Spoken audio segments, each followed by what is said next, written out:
Hey there, everyone, it's Frodo here. I figured I'd just make a video and publish it today and discuss what I mentioned in a community post not too long ago. That is, for the time being, I will not be reviewing the Dragons of Winter Night as originally planned this month. And for the foreseeable future, I will not be reviewing any D&D books at all. Now, you might be wondering why. Well, for those of you who haven't heard, D&D and Wizards of the Coast and Hasbro have recently decided to revoke the Open Gaming License 1.0 and replace it with an Open Gaming License 1.1.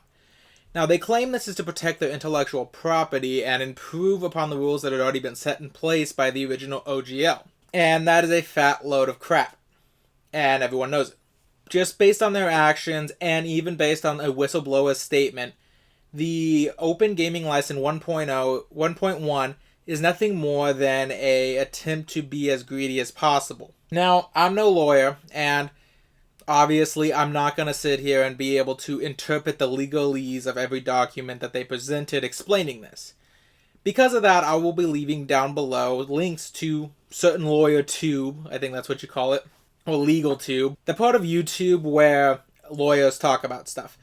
And I'll be linking several videos down there that talk more in depth about this situation currently going on, because I do not have the proper education to exactly explain it. I'll try to sum it up as best I understand it. Basically, the Open Gaming License from the previous editions allowed for third-party creators to not only make their own virtual resources for the game, but allowed them to also publish third-party materials such as homebrew campaigns, homebrew classes, homebrew races. Basically, you can thank the original Open Gaming License for the creations of places such as Pathfinder and the Kobold Press Gaming. Now, I've used both of those myself once or twice. Pathfinder, not as much, but I have used several of Kobold Press's homebrew stuff for the D&D, if just for inspiration or as an actual book. And I can attest that the quality of it is very well, and D&D is better off allowing them doing what they're currently doing. However, even because of that, they've already driven off Kobold Press Gaming with their attempt to reinstate this Open Gaming License 1.1 in addition to Troll Lord games. And it's just a case of they're acting out of pure greed, if the whistleblower statement is to be believed.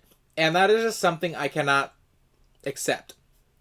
So again, for the foreseeable future, I will not be reviewing Dragons of the Winter Night or any further D&D works until such a time when Wizards of the Coast stop acting like one of the villains they publish about in their modules. I know for a small creator such as myself, I barely have over 130 subscribers.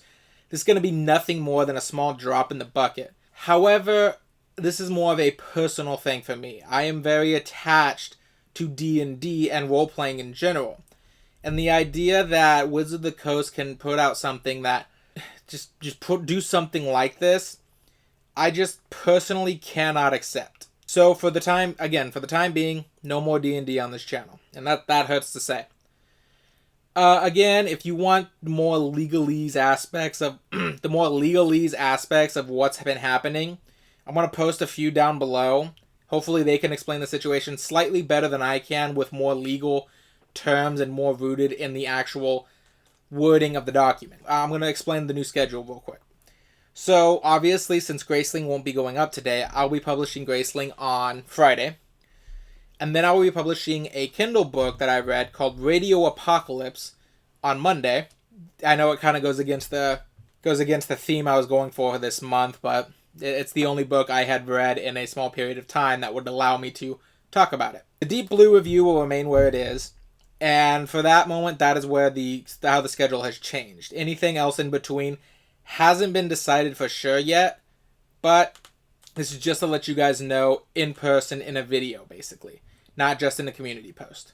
Actually, one more thing I will say. In the case that Wizards of the Coast makes the proper decision and decides to go back to the original Open Gaming License 1.0 and stop trying to do Open Gaming License 1.1, or even in the case where they adopt a new Open Gaming License that is actually acceptable rather than the one they currently have going for them, I will go back to reviewing D&D books. I love D&D, so... Or like Forgotten Realm, Dragonlance, etc., etc. Without further ado, it's been great having you guys here. I apologize for the issue. See you guys later.